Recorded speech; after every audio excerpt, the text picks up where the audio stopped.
कि 85 एमएलए के विरोध के बावजूद नीतीश फैसला नहीं कर पाए।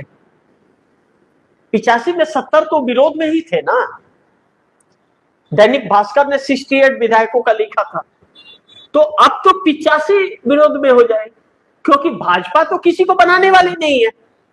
इक्का दुक्का किसी को अगर कुछ दे दी तो दे दी, लेकिन बाकी तो सब कुछ अपने हाथ में रखेगी, और किसी को दे भी दी तो उसका वजूद कुछ नहीं रहेगा, वह नाम का मंत्री रहेगा।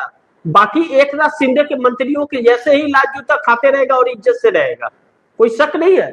क्या यह बात गलत है कि एकनाथ शिंदे के मंत्री को कॉलर पकड़ के सीढ़ियों से घसीट कर भारतीय जनता पार्टी के नेता ने पीटा था? एकनाथ शिंदे ने इस बात को मुंबई विधानसभा के अंदर कहा था, और मुख्यमंत्री देवेंद्र फडणवीस ने उसे स्वीकार भी किया था। तो बिहार में क्यों नहीं होगा? भाजपा की जहां सरकार रहेगी हर जगह होगा यही काम। तो नीतीश ने यह क्या किया अपने नेताओं के साथ? नीतीश के नाम पर ही सब कोई चुनाव जीत जाता था क्या?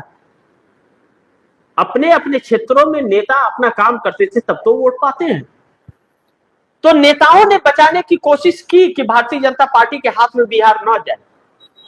नीतीश कुमार के 4 सूत्रीय मांगों में भी यह दर्द झलका, लेकिन नीतीश इतने कमजोर और इतने असहाय हो गए। अब आप कह सकते हैं कि नीतीश मानसिक तौर पर बीमार हो चुके हैं,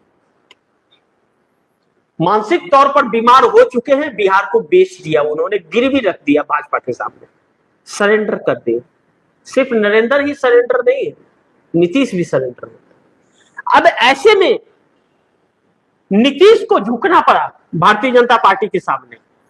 जेडीयू के अंदर अब टूट हो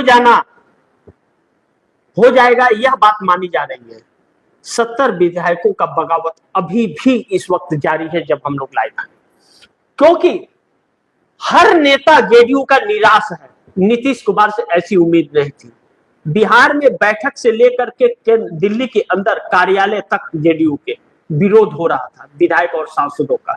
दिल्ली गए हुए थे नीतीश कुमार, तभी भी विरोध हुआ, लेकिन नीतीश कुमार सुनने को तैयार नहीं। आगे क्या होगा यह वक्त बताएगा, लेकिन नीतीश कुमार अब पूरी तरह से राजनीति से निकाल करके मक्खी की तरफ बाहर फेंक दिए गए हैं। राज्यसभा सांसद बने हुए हैं, आराम से रहे, पेंशन लेकर के अपना जीवन चला रहे। नीतीश कुमार की जरूरत अब राजनीति में नहीं है, और न तो भारतीय जनता पार्टी के लिए अब कोई जरूरत रह गई।